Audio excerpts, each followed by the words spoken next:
Coucou les amis, donc aujourd'hui je reviens avec un jeu que je trouve super, que j'ai pas utilisé beaucoup, hein. Je l'ai utilisé 2 fois, donc là j'ai décidé de le ressortir avec vous parce que c'est vraiment un jeu de développement personnel, des éditions Guy Tré Daniel, donc les chemins de Kim Ram à la rencontre de vous-même et de votre destinée.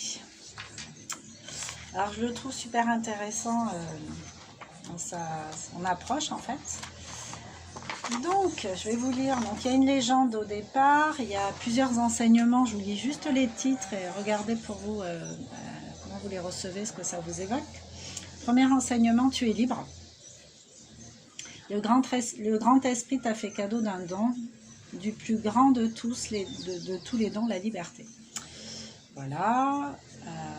Par amour pour toi, pour qu'un jour tu sois comme lui. Le grand esprit, on parle du grand esprit.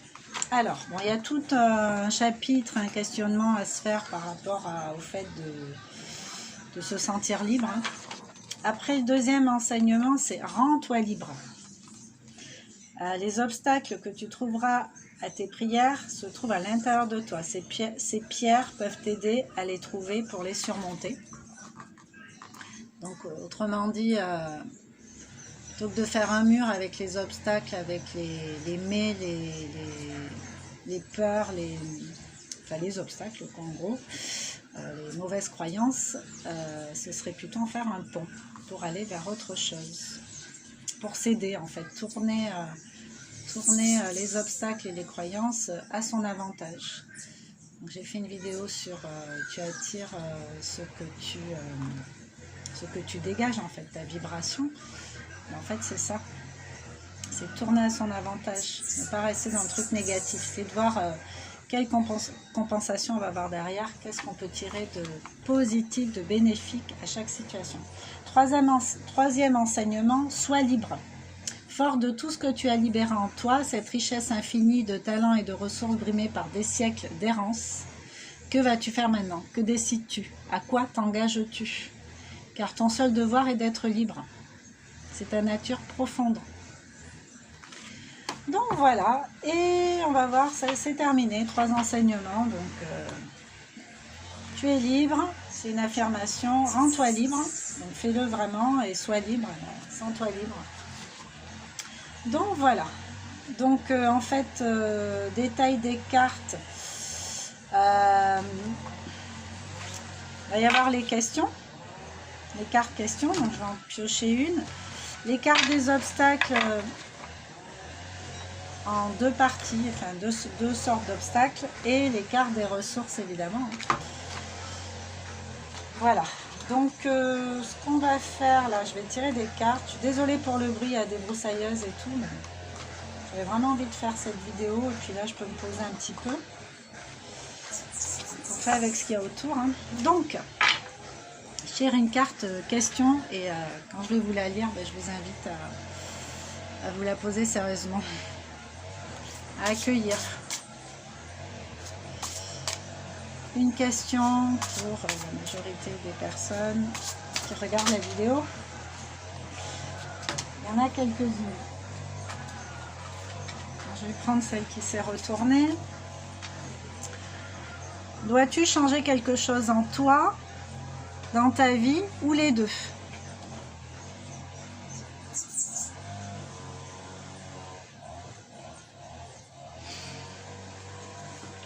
Dois-tu changer quelque chose en toi, dans ta vie, ou les deux? Comment vous accueillez ça? Est-ce que ça vous parle? Est-ce que... ouais, il y aurait peut-être un truc qu'il faudrait que je change là. Surtout si vous ne vous sentez pas bien. C'est évident qu'il y a un truc à changer. Donc je vais vous lire le texte qui va avec. Hein, c'est la carte 6.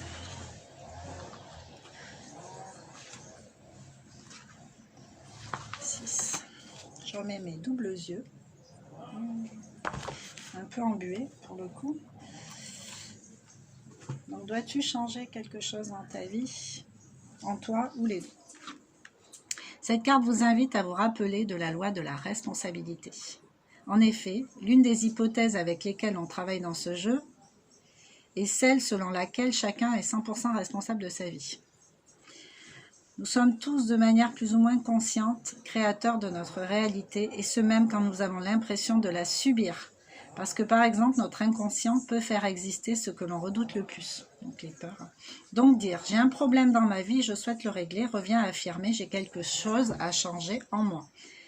En effet, si quelque chose doit changer, c'est avant tout en vous. Cette carte vient donc vous rappeler qu'il serait vain d'aller chercher la faute à l'extérieur de vous. Donc quelle est ma responsabilité dans cette situation? Je ne me sens pas bien face à tel truc, dans telle situation, quelle est ma part de responsabilité? Une fois cette loi de la responsabilité posée, deux chemins s'offrent à vous. Le premier, c'est peut-être un travail d'introspection. Comme c'est vous qui créez votre réalité, vous allez chercher la partie malade en vous, créatrice de cette difficulté, de ce tourment. C'est peut-être dans votre fonctionnement, dans votre façon de voir le monde, dans la représentation que vous avez de vous-même, dans l'amour de vous, etc. Vous devez donc changer cela en vous pour que votre problématique puisse être résolue. C'est un travail d'introspection. Ça, avec moi, vous connaissez le travail d'introspection. Deuxième chemin possible, c'est l'action. En effet, dans la vie, nous sommes parfois amenés à poser des actes forts, à prendre des décisions. C'est notre part de responsabilité aussi. Certains moments dans notre existence nous appellent à être dans l'introspection, d'autres plutôt dans l'action. Moi, j'aurais tendance à dire que les deux, c'est bien aussi, hein, les deux vont bien ensemble. Petite introspection pour voir, déjà avant de passer à l'action, parce que toujours mieux d'agir plutôt que de réagir. Hein, réagir, c'est plutôt avec l'ego, mais agir, ça demande une petite mise en pause juste avant pour savoir justement comment on va agir et donc quelle action on va pouvoir mettre en place. Donc moi je vous dirais plutôt de faire de l'introspection pour ne pas accuser les autres à tort et à travers de votre mal-être et prendre votre part de responsabilité. Hein. Tout est la façon d'accueillir aussi les choses. Ça peut être très douloureux si c'est récurrent et si à chaque fois on se sent victime de telle et telle émotion, tel et tel sentiment. Après, je rencontre que des gens comme ça qui me font souffrir. Une petite introspection, je pense, est nécessaire avant de passer à l'action. Mais l'action aussi est nécessaire. Donc voilà. Donc ça, c'était la question. Donc, on va tirer une carte d'obstacle. Et je vous propose de l'accueillir aussi. Si vous pouvez prendre de quoi noter, c'est bien aussi. Donc par rapport à cette question, l'obstacle, vas-tu changer quelque chose en toi ou dans ta vie ou les deux? La situation qui vous préoccupe en ce moment. Si on rencontre toujours les mêmes situations, forcément, oui, il y a une façon de voir les choses qui doit évoluer certainement, de recevoir, d'accueillir, d'interpréter, d'investir, tout ça quoi. Tout ce qui vient de soi en fait. Tout part de soi. Bon, je vais tirer une carte comme ça, là il n'y en a aucune qui saute. Obstacle. Croyance, je suis en danger. Croyance, je suis en danger. Est-ce que vous avez cette croyance-là d'être en danger? Je suis en danger. Je vais lire la carte. 43. Alors ça, c'est un jeu tiré des enseignements chamaniques. Moi, ça me parle beaucoup, forcément. 43. Carte 43. Suis-je en danger? Cette carte croyance rejoint quelque peu celle de la carte précédente, à savoir je vais mourir. Elle résulte souvent de situations antérieures dans lesquelles il y a effectivement eu un grand danger ou dans lesquelles on, enfant comme adulte, s'est senti en danger, et ce suffisamment longtemps pour que cette sensation se programme en nous jusqu'au plan cellulaire. La programmation profonde de cette insécurité permanente aura pour conséquence d'appeler des situations dangereuses, car cette croyance cherchera à se nourrir d'événements extérieurs. Si vous avez tiré cette carte, je vous invite à regarder votre vie, à prendre du recul par rapport à elle, et à constater qu'aucun danger imminent ne vous guette. Prenez la mesure de la sécurité dans laquelle vous vivez, savourez-la, remerciez pour tout cela. Donc il y a une affirmation positive à se faire dans ce cas-là. Si on se sent en danger ou en proie à du danger. Affirmation positive, je suis en sécurité, je vis en toute sécurité. Je suis en sécurité, je vis en toute sécurité. Ça, c'est affirmation positive à se faire. Au niveau de cette croyance, je suis en danger. Concrètement, est-ce que vous êtes vraiment en danger? Est-ce que... puis pour vous, c'est quoi le danger, quoi? essayer de mettre des mots sur de quel danger il s'agit en fait. Parce que le danger, enfin moi quand j'entends danger, c'est je vais mourir en fait. Mais tant qu'on est en vie, il y a moyen de... On n'est pas mort et il y a moyen d'améliorer un peu l'état d'être. Bon, faites le job hein, pour vous. On va tirer une deuxième carte d'obstacle, hein, histoire d'approfondir un peu la chose. Allez, petite carte s'il vous plaît.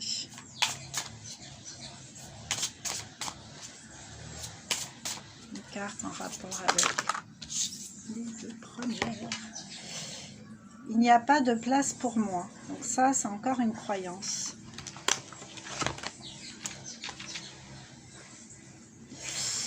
Alors, c'est intéressant parce que celle-là fait partie du premier jeu et du coup, elle s'est retrouvée un peu par inadvertance dans le second. Donc déjà, prenez celle-là. Je ne vais pas forcément tout lire, mais il n'y a pas de place pour moi. Donc, est-ce que vous vous sentez légitime? Est-ce que... dans le fait de la question, alors, dois-tu changer quelque chose en toi ou dans ta vie ou les deux? Je suis en danger, il n'y a pas de place pour moi. Donc le danger de quoi? De ne pas exister, de ne pas être important, de ne pas être aimé. C'est quoi le danger en fait? Il n'y a pas de place pour moi. Vous êtes sûr qu'il n'y a pas de place pour vous? Et puis s'il n'y a plus de place pour vous là, bah, peut-être qu'il y en a ailleurs. Hein. Et là, je suis tombée sur la peur du changement. Donc ça va bien ensemble en fait. Il n'y a pas de place pour moi et j'ai peur d'expérimenter autre chose. Ça je connais, même si ça fait mal, mais je suis dans une forme de zone de confort qui est complètement inconfortable, mais j'ai l'impression d'être sécurisée parce que je connais un petit peu, alors que je ne le suis pas du tout en vrai. Et la peur du changement, bah, j'ai peut-être peur de mettre des aménagements, d'aller vers du nouveau.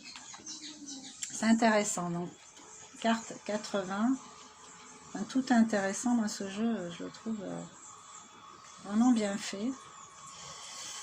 Alors, carte 80, la peur du changement. Rappelons que le changement est cette phase de déséquilibre qui nous permet de passer d'un état A à un état B. Le deuil de l'état A est alors à faire pour que la porte donnant à l'accès au B puisse s'ouvrir en nous, porteur d'insécurité, d'émotions. Ce processus fait souvent peur à l'homme qui est programmé pour survivre et avec une certaine inertie. Cette étape devient alors synonyme de mort ou de danger. Ainsi, devant une bifurcation à prendre ou une marche à passer, nous sentirons-nous dans l'insécurité. Rencontrons notre peur du changement. Celle-ci nous freinera, nous paralysera, nous laissant incapables de prendre la décision d'aller à droite, à gauche, de lever haut la jambe pour franchir cette marche. Pourtant, la nature de la vie elle-même est mouvement perpétuel, changement. Elle change à l'extérieur comme à l'intérieur. Est-ce que vous êtes la même personne qu'il y a 10 ans? Ou même, enfin, je ne sais pas si vous avez vécu des changements majeurs dans votre vie. Est-ce que vous êtes la même personne juste avant ces changements-là, en fait? Je parle d'un deuil, d'un divorce, d'une séparation, d'une perte d'emploi, enfin plein de choses en fait qui vous ont poussé à réviser votre copie et puis à vous projeter dans autre chose de nouveau finalement. Est-ce que vous êtes cette même personne qui n'osait pas avant telle situation et voilà. Est-ce que vous avez bougé un petit peu ou est-ce que vous êtes resté dans le même état? Sans prendre de risques, jamais. Si vous avez tiré cette carte, je vous invite à prendre conscience que la vie n'est que changement. Qu'à chaque instant, celui-ci est en cours dans votre corps. Les anciennes cellules meurent, de nouvelles apparaissent. Je vous invite à vous ouvrir au changement nécessaire en toute sécurité. L'univers vous aidera à passer ce cap en vous donnant de l'énergie pour traverser ce changement. Allez, une dernière carte avant que ça coupe. Carte ressources. Je vais la tirer comme ça pour le coup. Ressources. Alors, l'espoir. Alors, même si ça coupe, hein, désolé. C'est l'espace du portable. L'espoir. Je vais essayer de vous lire la carte. 106. Il faut garder espoir, les amis. C'est ce qu'il faut retenir ici et maintenant. L'espoir. On dit que l'espoir fait vivre. L'espoir. L'introspection, la création, le pardon, l'amour, l'espoir. Voilà. Rappelons l'hypothèse selon laquelle nous sommes tous porteurs d'un rêve profond, un état d'être idéal qui se déploiera de plus en plus dans notre vie. Accepter, c'est se réaliser. L'univers entier est en permanence au service de notre réalisation. Ben c'est sûr, ça dépend de ce qu'on lui envoie à l'univers. Si on lui envoie du négatif, ben il répond par du négatif, il croit que c'est une prière en fait. Donc autant envoyer du positif pour recevoir du positif. Et dans ce sens qui veille sur nous, parce que c'est d'abord à nous de veiller sur nous. C'est on dit aime-toi et... Non, aide-toi et le ciel t'aidera, mais moi j'ai envie de dire aime-toi et le ciel t'aidera aussi. Donc, tant que vous êtes en vie, il y aura toujours une ouverture quelque part, même si la situation vous paraît complètement fermée ou bloquée. L'espoir vous permet de trouver cette ouverture, de vous orienter vers elle. Demandez l'aide à l'univers car vous n'êtes pas seul. Cette ressource vous invite également à vous rappeler que du fait de vos croyances, de votre spiritualité, de sens que vous avez donné jusqu'à présent à votre vie, il y a des choses, des êtres sur lesquels vous pouvez compter. Dieu, vos anges, l'amour, la vie, les amis, vous-même. Souvenez-vous de ce en quoi vous croyez, appuyez-vous sur cela afin de trouver l'énergie qui vous permettra de trouver une ouverture. Voilà les amis, je vais m'arrêter là. Je vous invite à vous repasser la vidéo, à prendre de quoi noter et à noter les mots-clés et à être honnête avec vous, laisser émerger. C'est du développement personnel, c'est pas de l'enfumage. L'idée c'est pas se raconter de crack, en tout cas arrêter avec ça et mettre le doigt sur vraiment ce qui pêche. Donc faites des liens avec des événements passés pour vous valoriser un peu, regardez d'où vous êtes parti, où vous en êtes maintenant et ce à quoi vous prétendez aller. Ça aussi c'est pas mal. Donc voilà, puis je vous invite à regarder la prochaine vidéo, je sais pas de quoi elle traitera, mais je reviendrai un de ces quatre avec ce jeu que je trouve super. Et puis voilà, portez-vous bien, n'hésitez pas à commenter, partager, liker. On a notre association Terre à Ciel avec Corinne, donc si vous êtes dans le coin sur Tartane, Trinité en Martinique en tout cas, vous pouvez toujours vous rapprocher de nous pour vivre en direct ces jeux de développement personnel sur Tartane. Voilà, je vous embrasse et je vous dis à très bientôt. Ciao.